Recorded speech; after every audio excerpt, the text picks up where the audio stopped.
Pride and Prejudice, and 367 pages of balls and young men, by a lady. Chapter 1. It is a truth universally acknowledged that a single man in possession of a nice little pair of balls must be in want of a large penis. However little the balls of such a man may be, they always continue to grow sufficiently in anticipation of their intercourse with cunties.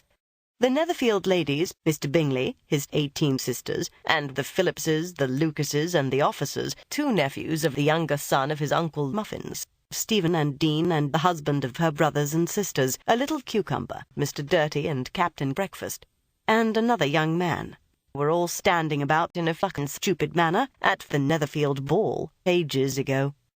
Mrs. Bennet's eyes sparkled with pleasure, and she was eagerly calling out, "Fucking farties, rectums, too. I love cocks and testes, too. Do I like them? Yes, I do. Fucking farties, rectums, too." Here she was interrupted again by Elizabeth and Mr. Darcy. He danced here and he danced there, fancying himself so very great. What a cont!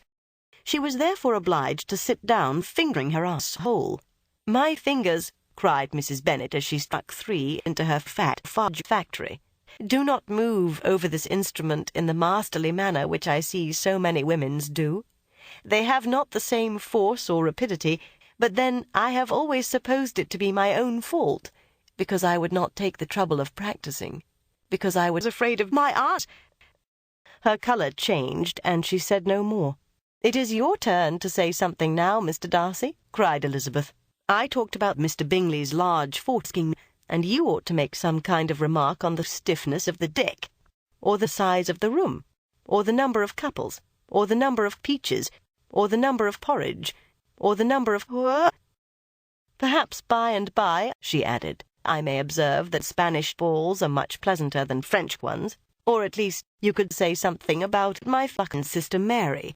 Her performance on the pianoforte is shitty.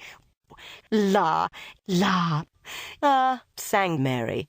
Mr. Bingley, who had taken ecstasy, lay on the instrument, nude, with a mind occupied by 1,000 tender erections, and spent the rest of the evening in walking about the room with his delicate little cock triumphantly displayed. It was rather small, but well built and convenient, and a ball was, at any rate, a ball. Mr. Bingley soon swallowed up every private in the room. Nothing could be more delightful.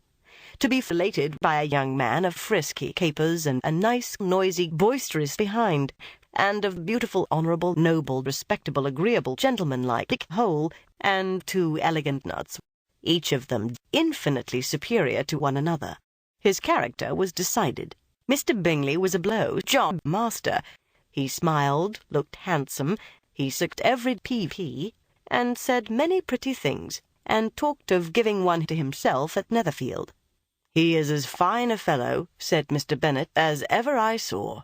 He sucks and makes love to us all." Darcy smiled. "Darcy clever," said he. "Darcy's superior. Darcy got the firmest peeviness in the world," and adding with a significant smile, "Darcy haughty to the max." "That reply will do for the present," said Elizabeth. "Now I do insist upon it that you have a very small peep at my cunt." He did look at it and into it for half an hour, with about as much delight as at home. Oh! And when it came to the point, so little liked her muff that he told her to fuck off, and almost turned highly gay. He walked away. The absolute fact. She was humbled, she was grieved, she grumbled, she heaved. Mr. Bennet saw that her hole was so untidy, so disgusting, that he was sick and wretched like an abominable pussy over their whole bodies. "Oh, shit!" cried Elizabeth. "What?" said Mr. Bennet. Elizabeth's warm and musty muff had 2 large flaps flying about, for at any rate there seemed a gulf between them. Her pubes reminded him of the shrubbery behind the house. From such a cunt she could not wonder that he should shrink. Her meat curtains were pronounced to be very bad indeed. They had no style, no taste, no beauty.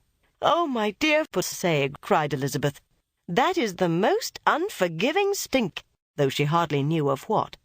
Probably fish, or some curious water plant. I dislike it very much," Mr. Bennet replied. "But there are two things that I want very much to know.